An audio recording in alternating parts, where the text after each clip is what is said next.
Tesla's secret keeping skills are as good as their products. It's amazing. We didn't see leaks of the Cybertruck, Cybercab, or new Model 3 or Model Y. Well, we did see those, but you get the point. But how is it that we don't know what Tesla vehicles are soon to be released in the next few months? The more affordable models, that is. They're coming, but what are they? With me to discuss is a man who pays close attention to this stuff. It's Brian White of Futuraza. There you are. How are you, my friend? I'm doing great. What a fun intro. And you're right. They are really good at keeping secrets, mostly. But this one is absolutely on lock. So I think perhaps the first thing to discuss is that it will not be, as you put it, the meat-driven Cybercab. That's definitely not going to be the compact, more affordable car, is it? Rule that out. Rule it out. There are a lot of people who are still saying that it's definitely going to be, mostly people who are not following it as closely as you and I, but even some people within the space. I know AJ recently said, no, I think it is.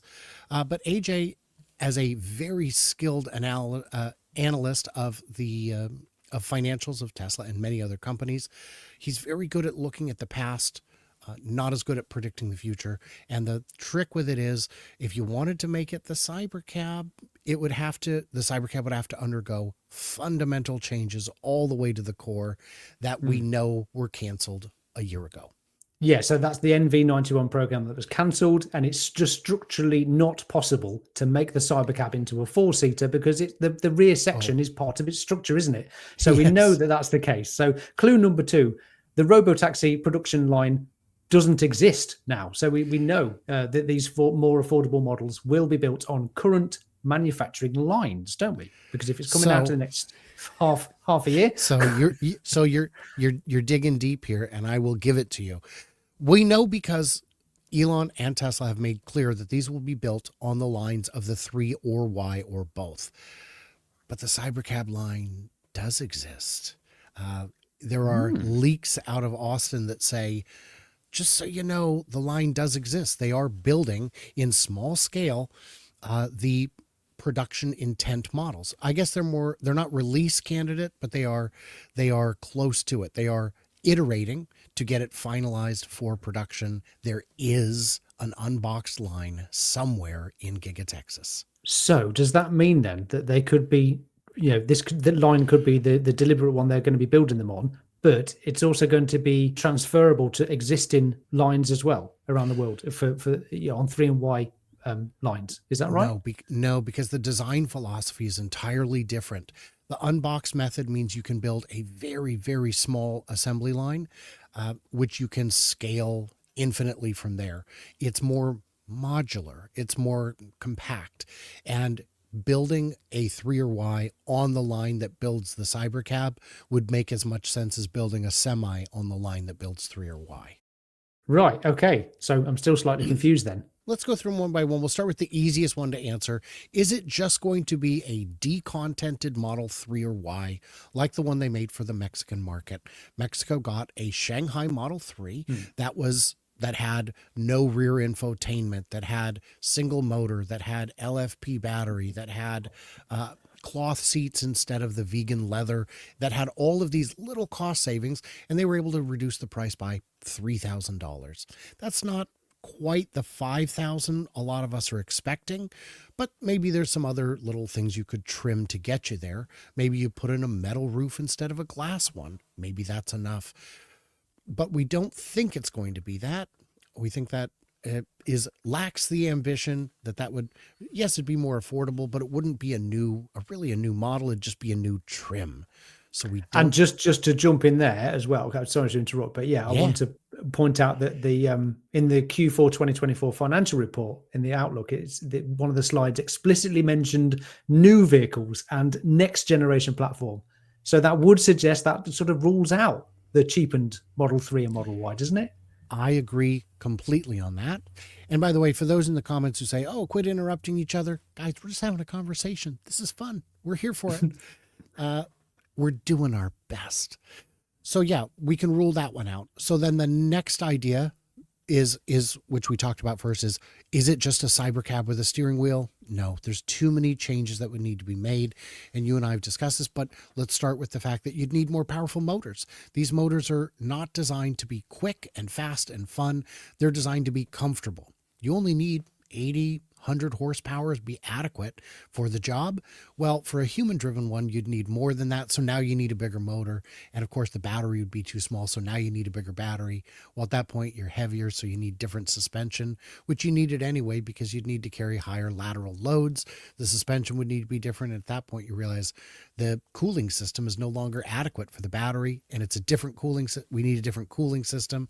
And of course, because there's no mirrors, you'd need mirrors. You'd need the 5 different wires to each one to handle the up, down, left, right, dimming, heating, and folding. It's a different wiring harness at that point. It's a different car.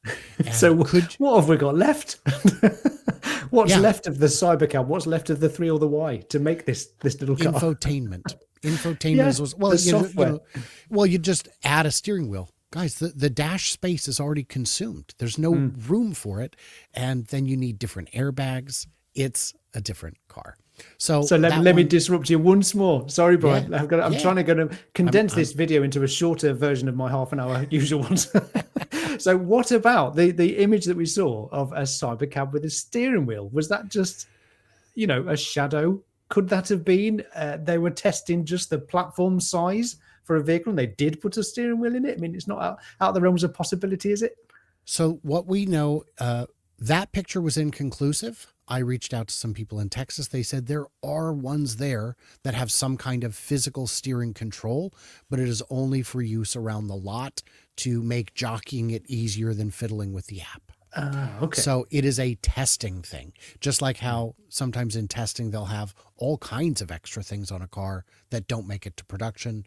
That is one. It wouldn't pass the crash testing alone, let alone, all the other complications. Okay, so what we're left with then is we're wanting something new and cool, aren't we? A sub $30,000 lighter, smaller car, which necessarily would need fewer batteries to get to a range of something like 250 miles. I'd assume it'll probably be a hatchback. But what we're both sort of in agreement with is we have no idea what it's going to look like. And why? And why do we have no idea? So I've got some theories on that because we're digging deep here. The first thing is if it's built using mostly existing parts, my few remaining parts sources would not be able to see it coming. If it's using mostly the same interior, we wouldn't notice more interior parts coming. We would just assume that for the existing vehicles. What parts are new? If they were to make a 2-door version, the biggest change would be to the sheet metal, which you make in-house. You don't buy that from someone. If it's going to be a hatchback, it might still have the same lights. So maybe the glass people would know, but no one else. And would they even know necessarily? They'd probably know what it's for based on the volume, but I don't have any glass info people that I would hear from. So they are keeping it absolutely under wraps. The next thing to know is when the Cybertruck was unveiled, nobody saw it coming. I know. There were reporters who were allowed in to see it on an embargo, and they did not whisper a peep. Maybe because I think, and this is just my theory, is because they saw it and said, they're messing with me to see if I'll leak. Because there's no, I mean, that's definitely not it, right? But that was kept absolutely under wraps. Now, the difference is that was a prototype versus something that's ready to go into production. We will need to see road testing at some point. Another thing is at Gigatexas, if you look at the giant parking structure, you'll notice the whole first floor has privacy fencing. Something is in there, and we don't know what. I had thought it was Cybercab, but I now know that Cybercab was mostly stored in Southern California. So I believe they've been working on this for a while now, and that is where they store them to keep prying eyes out. The ground floor is completely covered by privacy fencing and has been for a long time now, more than 6 months. So it is, I think that is where those models are stored. If it's using the same platform, the amount of road testing required is greatly reduced. If what you're changing is just the shell more than the actual drive system, the amount of road testing is reduced. They could be doing a lot of road testing at night. Especially in Texas, those roads get real big and get real quiet at night, and photos of a car in camo would be reasonably easy to avoid. I think Joe Tagmire would be all over that, though, wouldn't he? Or does he stay there late? Unless he doesn't stay late. Sometimes he'll come early, but also in the past, Joe has been asked to not fly. Oh, yes, he has, isn't he? They'll say on this day at this time, don't fly. Yeah. And he won't. And I asked him off the record. I said, hey man, what happened when you were told not? He's like, how would I know? I'm like, oh, right. Yeah, I guess you wouldn't know because you weren't there.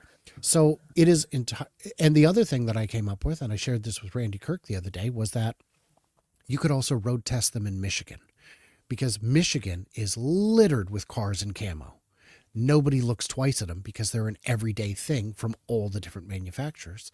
And if you did anything at all to conceal the shape of it, like they did with the Cybercab when it was a banana, when it looked like a banana, a yellow Eldorado pizza truck, that anything you would do to change the shape of it would absolutely make you unclear about what it is you're looking at.